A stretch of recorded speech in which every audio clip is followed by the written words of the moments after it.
Hello friends, welcome to my YouTube channel. आज की हमारी इस वीडियो में हम मॉडर्न हिस्ट्री में नॉन कॉपरेशन मूवमेंट के बारे में पढ़ेंगे, यानी कि असहयोग आंदोलन।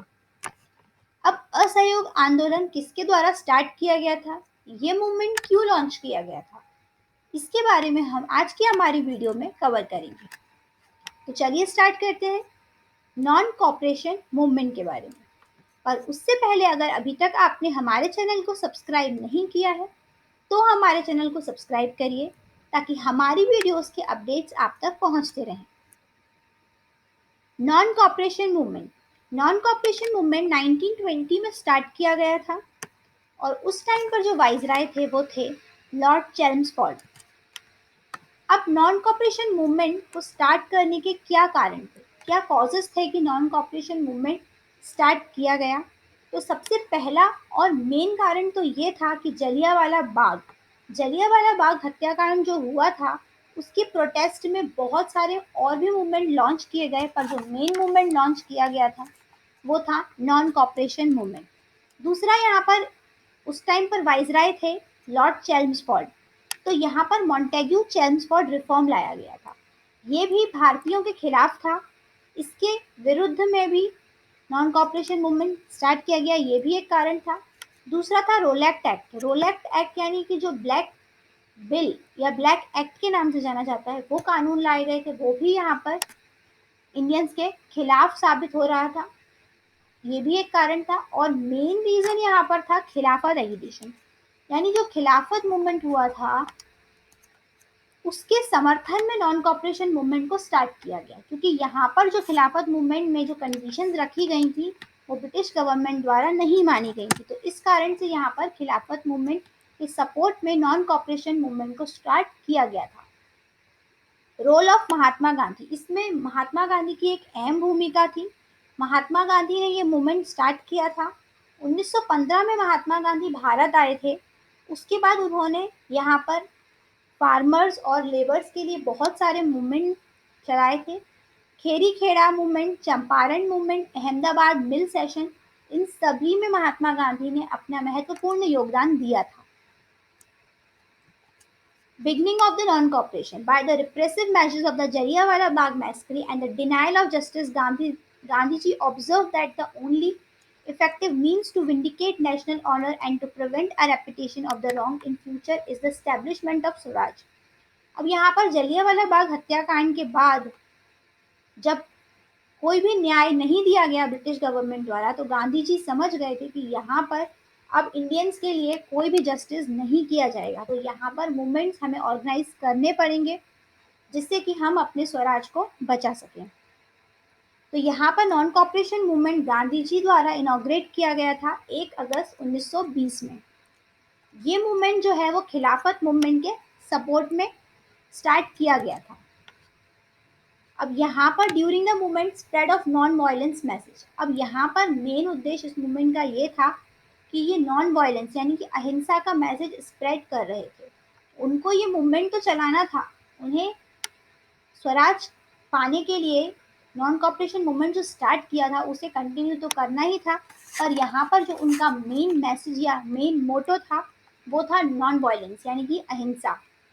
Millions of the countrymen stopped their work on that day as a mark of their support to Gandhi and as antipathy towards the government. बहुत सारे लोगों ने उस दिन के लिए अपना काम रोक दिया था और वो सभी गांधी जी को सपोर्ट कर रहे थे नॉन कॉपरेशन मूवमेंट में। गांधी जी ने अली ब्रदर्स के साथ मिलकर नेशनल यूनिटी का मैसेज दिया था और नॉन वायलेंस का। Boycott of British titles and good, और यहाँ पर ब्रिटिश टाइटल्स और गुड्स का भी बॉयकॉट किया गया था। अब यहाँ पर कौन कौन से विदेशी सामानों का ब्रिटिश टाइटल्स और गुड्स का बॉयकॉट किया गया था, तो यहाँ पर जो ऑनर्स या टाइटल्स लीडर्स को दिए गए थे ब्रिटिशर्स द्वारा वो सम्मान उन्होंने वापस कर दिए थे। जैसे रविंद्रनाथ टैगोर को यहाँ पर ब्रिटिशर्स द्वारा नाइटहुड का टाइटल दिया गया था जो उन्होंने वापस कर दिया था जलियांवाला बाग के बाद। यहाँ पर जो ऑनर्स दिए गए थे लोगों को वो सभी उन्होंने इसकी प्रोटेस्ट में वापस कर दिए थे। इसके बाद यहाँ पर ब्रिटिश लेजिस्लेचर से जो इंडियंस थे उन्होंने इस्तीफा दे दिया था। जो एजुकेशनल इंस्टीट्यूशन थे ब्रिटिशर्स के, वहाँ लोगों ने जाना बंद कर दिया था। इसके अलावा जो फॉरेन गुड्स था उसको भी यहाँ पर खरीदना बंद कर दिया था, उस सामान का भी यहाँ पर टोटली बॉयकॉट कर दिया गया था। People lit public bonfires of foreign cloth. The import of foreign cloth fell drastically between 1920 to 1922. अब यहाँ पर जो फॉरेन गुड्स था, फॉरेन क्लोथ्स थे, उनकी खरीदारी पर बिल्कुल रोक लगा दी गई थी 1920 से 1922 तक, क्योंकि लोग उन्हें नहीं खरीद रहे थे। यहाँ पर उस सामान का बॉयकॉट कर दिया गया था। प्रमोशन ऑफ स्वदेशी, और यहाँ पर स्वदेशी का प्रमोशन किया गया था। जब यहाँ पर बॉयकॉट किया गया था ब्रिटिश गुड्स का, तो यहाँ पर उन्होंने स्वदेशी सामान का प्रमोशन शुरू कर दिया, जैसे कि खादी, खादी क्लॉथ्स का यहाँ पर प्रमोशन शुरू हुआ। यहाँ पर हाथ से बने सामान इस्तेमाल करे जाने लगे। और यहाँ पर अनटचेबिलिटी, अनटचेबिलिटी को यहाँ पर रिमूव किया गया गांधी जी द्वारा। हिंदू मुस्लिम यूनिटी को भी प्रमोट किया गया था।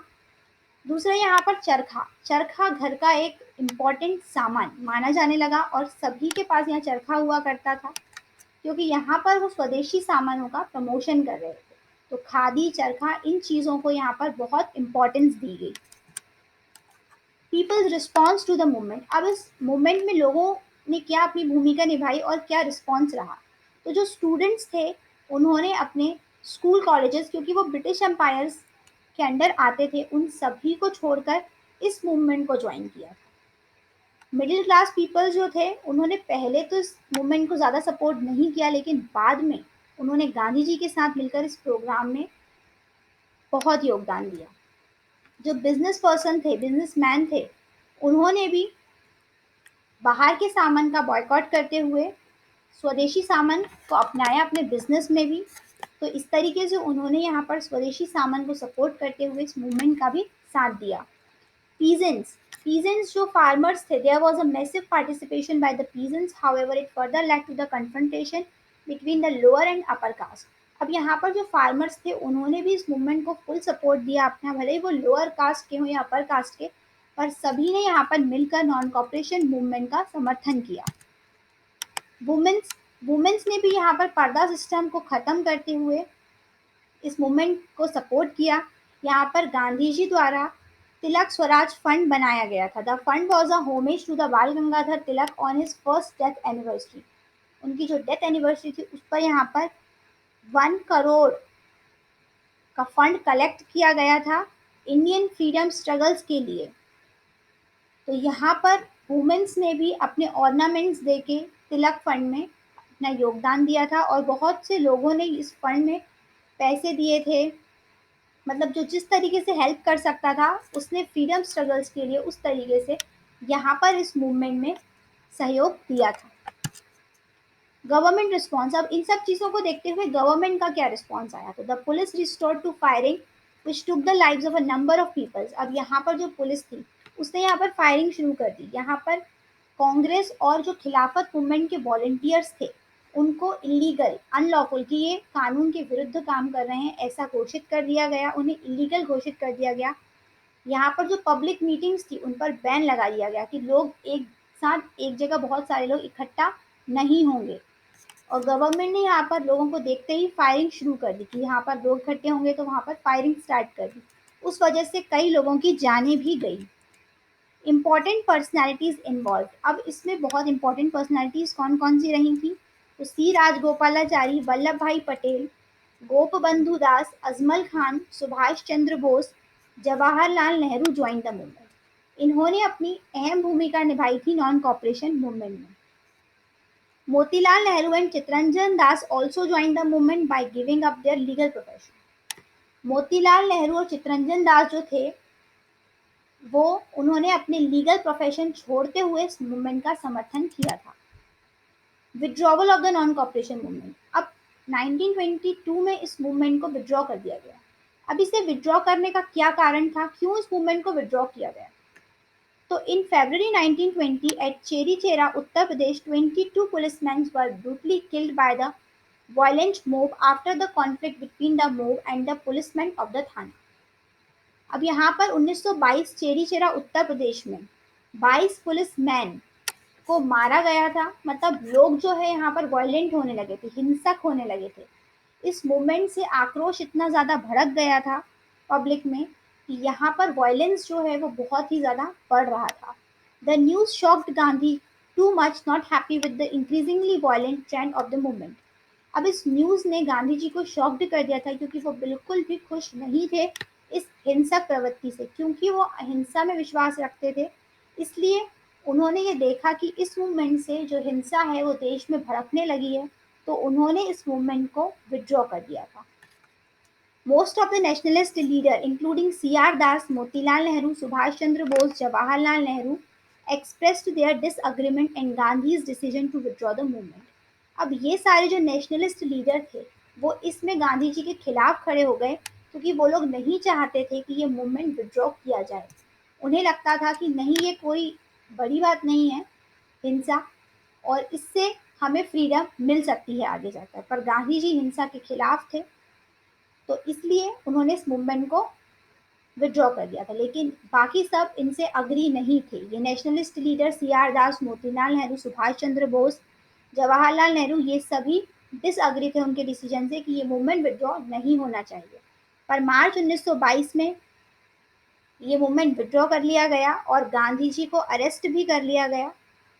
6 साल तक गांधी जी जेल में भी रहे। Causes of the failure of movement. अब इस मूवमेंट के फेलियर होने के क्या क्या कारण रहे? No negotiation by government. अब यहाँ गवर्नमेंट द्वारा कोई भी बातचीत नहीं करी गई। मतलब गवर्नमेंट यहाँ किसी तरह का कोई समझौता, कोई ट्रीटी साइन करना नहीं चाहती थी। वो इस मूवमेंट को टोटली यहाँ पर सिर्फ बंद करवाना चाहती थी, इस मूवमेंट को विड्रॉ करवाना चाहती थी। लॉस ऑफ रेलेवेंस ऑफ खिलाफत issue. The central theme of the agitation, the खिलाफत question, dissipated soon. In 1920, the people of Turkey rose under Mustafa Kemal Pasha and deprived the Sultan of political power. Turkey was made a secular state. अब यहाँ 1922 में जो Turkey है यहाँ पर एक secular state बन गई थी। तो जब सेकुलर स्टेट बन गई थी तो यहाँ पर वो प्रॉब्लम नहीं हुई, क्योंकि इस मूवमेंट का मेन कारण यही था कि ये खिलाफत मूवमेंट के सपोर्ट में नॉन कॉपरेशन मूवमेंट स्टार्ट किया गया था। तो यहाँ पर टर्की को एक अलग स्टेट, सेकुलर स्टेट बना दिया गया था। A European style of legal system was established in Turkey and extensive rights were granted to women. अब यहाँ पर यूरोपियन स्टाइल का एक लीगल सिस्टम वहाँ पर बना दिया गया था टर्की में। Education was nationalised and modern agriculture and industry develop. वहाँ पर education system, modern agriculture, industry सभी कुछ वहाँ पर डेवलप कर दिया गया था। और खिलाफत जो है उसे वहाँ से हटा दिया गया। 1924 द खिलाफत वॉज अबोलिश्ड।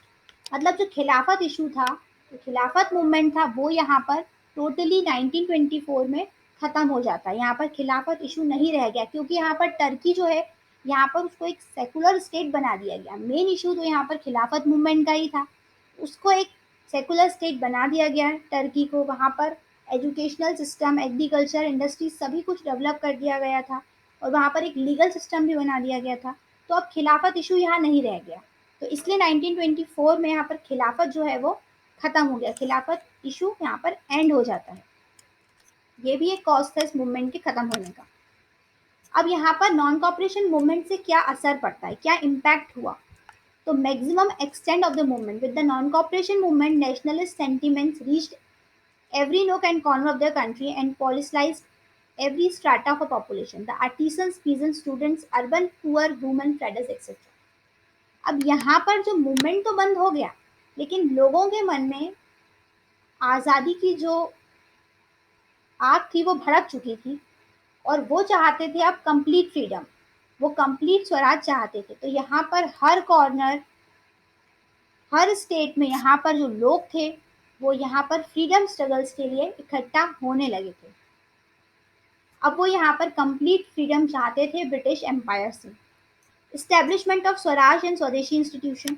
अब यहाँ पर स्वराज की स्थापना हुई नॉन कॉपरेशन मूवमेंट के बाद और स्वदेशी इंस्टीट्यूशन यहाँ पर खोले गए। यहाँ पर बहुत सारे स्वदेशी इंस्टीट्यूशन खोले गए, नेशनल इंस्टीट्यूशन खोले गए। गुजरात में विद्यापीठ, काशी विद्यापीठ, बिहार विद्यापीठ, द बंगाल नेशनल यूनिवर्सिटी खोली गई, Jamia Millia Islamia and the national Muslim university खोली गई। तो यहाँ ये सब जो थी ये स्वदेशी इंस्टीट्यूशन खोले गए पढ़ाई के लिए, जो कि पहले नहीं हुआ करते थे। It gave birth to the strongest idea of having Swaraj, the love for the use of khadi and becoming a Swadeshi. अब यहाँ पर क्या है, इस मूवमेंट ने स्वराज का एक बहुत ही बढ़िया दमदार आइडिया लोगों को दे दिया था। और यहाँ पर खादी खादी का बहुत यूज स्टार्ट हो गया। और स्वदेशी स्वदेशी यहाँ पे लोगों का फेवरेट हो गया कि यहाँ पर सभी स्वदेशी चीजें अपनाने लगे और यहाँ पर विदेशी चीजों का यहाँ पर उन्होंने बॉयकॉट कर दिया था। Instilling unity among Indians, the country had been united for specific anti-feeling rebellions against the British, projecting Gandhi as the only unchallenged leader of the century. अब यहाँ पर जो है इंडियंस वो यूनाइट हो गए थे, यहाँ पर वो एक हो गए थे फ्रीडम के लिए। द खिलाफत issue was not directly linked to Indian politics, but it provided the immediate declaration to the movement and added advantage to cementing Hindu-Muslim unity against the Britishers. अभी जो खिलाफत मूवमेंट था ये डायरेक्टली तो link नहीं था Indian politics से, पर किसी तरीके से ये मूवमेंट जो है इसी की वजह से नॉन कॉपरेशन मूवमेंट लॉन्च किया गया था। और यहाँ पर इसने हिंदू मुस्लिम यूनिटी को भी बढ़ावा दिया जो कि काम आई ब्रिटिशर्स के against. Impact on the economic front, foreign goods were boycotted and the import of foreign cloth halved between 1921 to 1922। अब यहाँ पर जो विदेशी सामान था उस पर बहुत फर्क पड़ा क्योंकि लोगों ने उसका बॉयकॉट शुरू कर दिया। तो यहाँ पर जो उसका इम्पोर्ट था वो बिल्कुल आधा हो गया था 1921 से 1922 के बीच, क्योंकि यहाँ पर लोग विदेशी सामान को नहीं खरीद रहे थे। In many places merchants and trader refuse to trade in foreign goods और फाइनेंस फॉरेन गुड्स। जो मर्चेंट्स और ट्रेडर्स हैं वो भी फॉरेन गुड्स नहीं खरीदना चाह रहे थे। ये था non cooperation movement. Non cooperation movement modern history का एक बहुत इंपॉर्टेंट टॉपिक है, एक बहुत अहम मूवमेंट भी है ये, क्योंकि इस मूवमेंट से स्वदेशी वर्ड निकल कर आता है। यहाँ पे स्वराज की स्थापना की गई थी लोगों द्वारा। और यहाँ पे इसके बाद और भी फ्रीडम स्ट्रगल के मूवमेंट लॉन्च किए गए थे। यहाँ पर हिंदू मुस्लिम यूनिटी हुई ब्रिटिशर्स के अगेंस्ट। और हमने देखा कि नॉन कॉपरेशन मूवमेंट का क्या इम्पैक्ट पड़ा लोगों पर। यहाँ पर लोग यूनाइट हो गए थे फ्रीडम स्ट्रगल के लिए, फ्रीडम के लिए, स्वराज के लिए, और यहाँ पर वो कंप्लीट इंडिपेंडेंस चाहते थे। तो ये था नॉन कॉपरेशन मूवमेंट, असहयोग आंदोलन, जो कि 1920 में गांधी जी द्वारा लॉन्च किया गया था और ये 1922 तक चला। बाद में इसे विड्रॉ कर दिया गया था क्योंकि ये मूवमेंट बहुत ही ज़्यादा वॉयलेंट होने लगा था। अब चलते हैं अपने मोटिवेशनल कोट की तरफ। तो आज का हमारा मोटिवेशनल कोट है, हमारी समस्या का समाधान केवल हमारे पास है, दूसरों के पास केवल सुझाव है। आज के वीडियो में बस इतना ही। अगर आपको हमारी वीडियो पसंद आई तो हमें कमेंट बॉक्स में कमेंट करके बताइए, हमारी वीडियो को लाइक करिए, इसे ज़्यादा से ज़्यादा शेयर करिए और हमारे चैनल को सब्सक्राइब करिए ताकि आपको हमारी वीडियोस की सभी लेटेस्ट अपडेट्स मिलती रहें। Thank you.